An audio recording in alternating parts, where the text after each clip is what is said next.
Season 5, I'm Alive. Episode 1, I won! No, literally, like seriously, like for real. 3 years later from my crazy eye surgeries, this is the summer of my 30th year, and I'm really excited. I really feel just blessed and humbled. It's been a really, really long time since I've tuned in, since you've been tuned in, you've been listening to season 1, season 2, season 3, season 4. I'm here with you, lovers. As you can see, my eyes are straight, there are lines, it's no more double vision, and that's really just that's my high right now. You know, it's people really won't understand, and it's okay, but that's why also I'm adding video to this season, because a lot of y'all have been requesting to see, why don't we ever get to see you, Ty? I'm hiding, I'm healing. I don't want you to see me right now. Today was the first day my pool opens, and you know I was at the pool. My favorite thing about New York City in the summertime is pool season, because we're just a city, you know, because we're so like city-like in actuality, we New Yorkers love to go to the pool. Whether it's in Soho House, Dumbo House, any house, we love it. Because I'm a Staten Island girl, I'm used to pools. I'm used to lakes, I'm used to beaches, I'm used to just ocean water and being in the water. I literally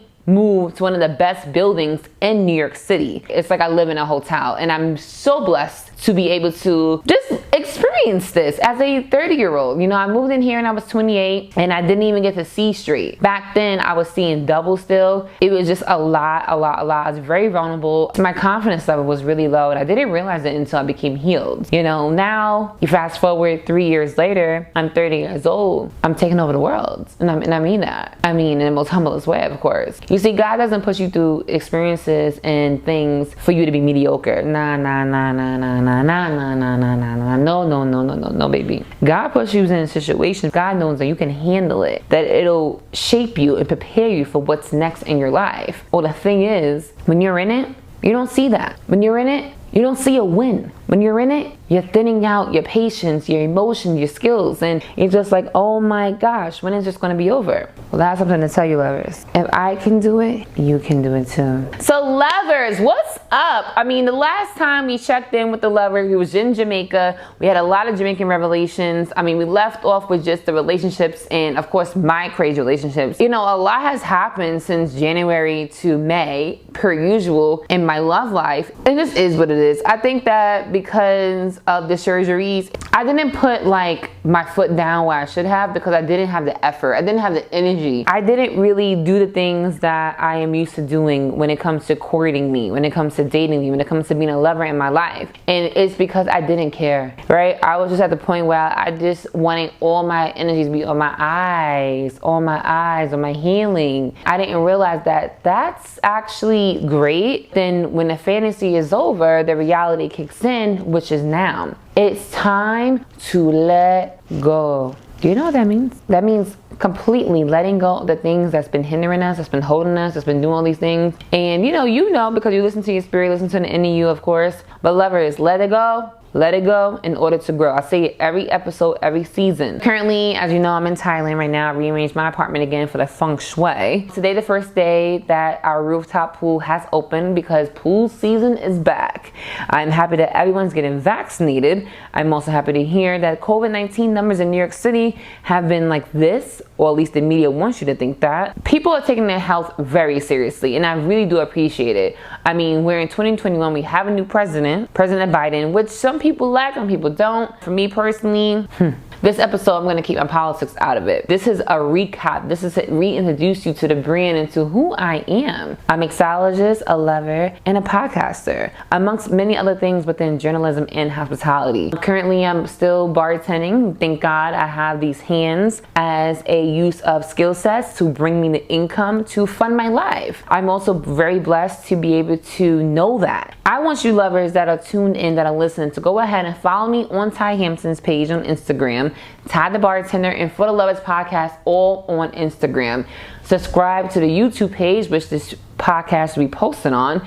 And of course, just really tune in and be a lover. As we move forward through relationships, through careers, through love lives, through family and friends, we realize where we are in certain people's lives, the position that we play, and the role that we play. Throughout all the seasons, throughout all the episodes of For the Lovers, we have come to this moment at season 5 where we are realizing, wait a minute, I'm alive. It really feels great, to be honest. I didn't realize the lack of confidence that existed in my life over the last 3 years as well because of my eye surgery. I work in a very pretentious environment, hospitality and journalism. I work on camera. I work serving people. I'm in the faces of people all day long. Do you know what that means? I need to look polished. I need to look the way they want me to look. Listen to what I'm saying. I need to look the way they want me to look. And as a black girl in New York City, what exactly does that mean? It means that you need to look polished, not too ghetto, but still black enough to fit in. It means that you need to be black enough for the black crowd, just a little bit of sprinkle of blackness for the white crowd. Maybe you look a little Spanishy or West Indian-y so that you have a little bit of curl, swirl, and it means all of these things as an American black person. For me, I've dealt with that all my entire life. Again, I'm alive and I know that. Now it's like, okay, how do you play on that? Each episode is filled with love. It's filled with the end in you. There's been great things happening. So let's recap again. Loversforthelovers.com has been re-renovated. It is a whole entire website dedicated to the podcast and the podcast only. We have face masks available, which goes all into our St. Jude donations, which is a kid cancer hospital. We also have all the episodes on there. You can listen straight from the website as well. No need to download Apple or Spotify if you don't have those things. We are here to deliver you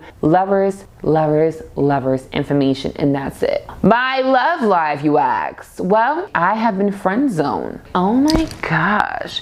So being a 30-year-old in New York City is like, I did the dating apps for a week. It was one entire week only. I did any dating app that came to mind because there's a lot, right? There's members only ones, there's elite ones, there's all kind of dating apps. Literally, there's probably like 100 different dating apps. I just did the ones that I always hear people talk about because I wanted to see, and I actually did it for marketing purposes, to be honest. I wanted just people to know who I was, promote the podcast, promote my Instagram, and that's really what it was. I'm really old school when it comes to like bringing a lover into my life. Friends first, lovers next. When I went on these dating apps, I was extremely overwhelmed. I realized that dating apps are not for a woman like myself because it's just very intentional and pushy, which is okay. Listen, lovers, if you're a dating app person, please go for it. I just personally am not that woman. I'm not that girl. I don't find it interesting to talk to an endless amount of guys all day long. You know, when I was doing it for the week, I was healing from my last eye surgery, which was strabismus surgery in this eye here.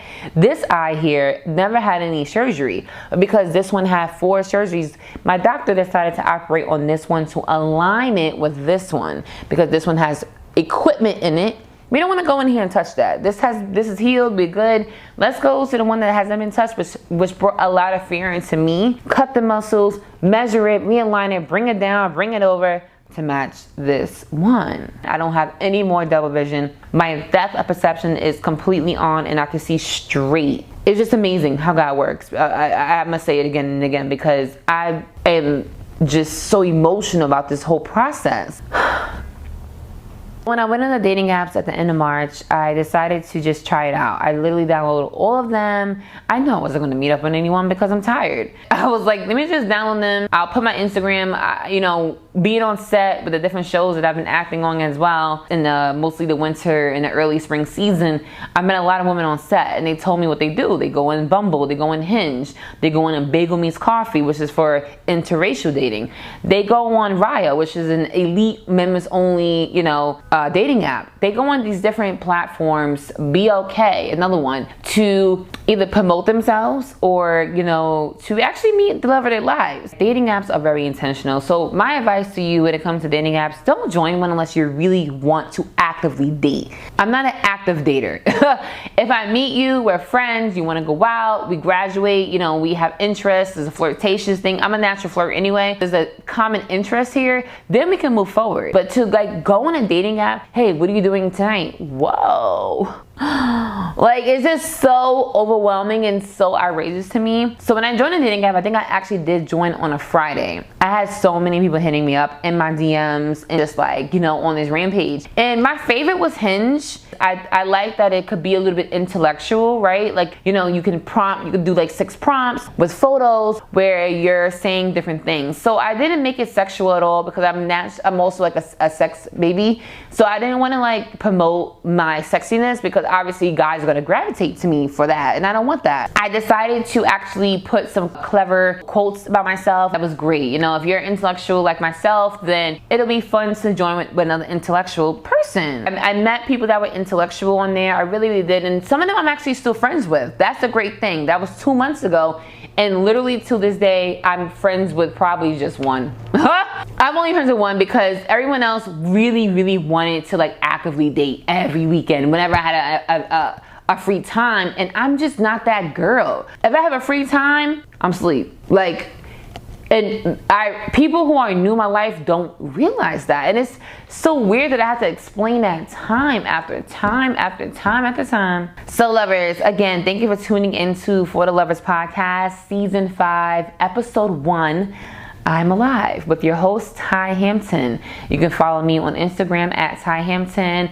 Just Google Tiy Hampton across the board. I'll come up and we'll be friends, okay? With the dating apps though, again, you know, I was looking forward to meeting. I met a lot of men. Like, it was just a surplus of men that I met. And I'm just like, wow, so y'all just available on these apps with your dog? Like, y'all just sitting at home with your dog, waiting for a girl like me to come around, think I'm gonna just move in? What is that? What is this? What is this? I beg. With that whole situation, I was like, this ain't for me, but it was fun. I mean, I FaceTimed some people, and the thing about it was I feel bad because I did lead a lot of people on, right? Because obviously these people are on here being intentional, wanting to date, wanting to move forward and be in each other's lives. I'm not. It's March, so at that time, again, I was healing from my surgery. So I was on this whole like, all right, let me just do this. When it comes to dating apps, I think that people should be very intentional. Well, Bumble is cool because it gives the woman the opportunity to make the first move, which I really love, right? A lot of women, especially like myself, don't like being catcalled. I don't want to walk outside my building, walk into the train, and there's a guy that's like, hey, ma, yo, what's up? Yeah, you look good with that ponytail. Don't talk to me. I am unavailable. I have a nice face naturally. I'm not here to talk to you. I don't care. I don't give a fuck. Okay, boom, that's number 1. Number 2, each app is significantly different in the people that it attracts. With Hinge, you get a mixture. You get some college grads, you get some musicians, you get some professionals, you get a whole bunch of different people, so I don't mind Hinge. Now, Bumble, I didn't really get to utilize Bumble as much because, again, Hinge just took a lot of my time responding back, talking to people, giving my Instagram out, all this weird shit. Bumble is cool as well because you can do Bumble in 3 different ways. You can do Bumble just to meet friends. If maybe you move to a new city, you want to meet new people. As lovers, you in a new city, you want to meet some daters. Or you're in the old city, you broke up, you want to get back into the dating game. Or professionally, I'm a journalist, I want to meet other journalists. So that's why I like Bumble. Bumble is actually different in that sense. And I did meet a lot of guys on Bumble. Never got to, you know, continue on with this thing because it's just really overwhelming. I like my time to be utilized very strategically, and I felt like because I was healing, I did it. But after like the first 2 weeks into April, I was like, all right, well, I already got off social media, so there was that. And dating after social media to me, so I literally didn't continue. Never went back on. I don't care. Bagel Meets Coffee is interesting as well because, like I said, it's an interracial dating app, so it's intentionally made for Black women wanting to date Asian men, white men, whatever men that's out there. So I like that app as well if you want to, you know, have a bagel with coffee. Plain toasted with cream cheese with a side of iced coffee sounds great. Caramel macchiato, perfect. So that's that app. And then you have BLK. Shall, hold on, let's just take a moment for that. What? I don't know who created BLK, but I'm going to create the next dating app because what the is BLK? BLK has to be the most ratchet app out for Black people. I'm sorry, but that is complete ratchet. Oh, you think I'm kidding? Let's go to it right now. So loves, I'm gonna show you what BLK is. But no disrespect, but who is this? Why would I want to talk to a person that is standing in front of their car? That's what, like, it's just silly things like that. There was a guy in front of his washing machine. It was just really, really silly. But listen, lovers, I just wanted to introduce again what season 5 is going to be all about to you, lovers. Remember, I'm alive, you're alive. This is a new peak of liveliness, of livelihood. Follow me on Instagram at Tiy Hampton at ForTheLovers.com. Thank you for always supporting me. Listen to seasons 1 through 4 on Apple and Spotify. And remember, sanitize, wear your mask, and mind your business. Please, mind your business. Don't worry about the lovers out there. Mind your business. Until next time, lovers, cheers.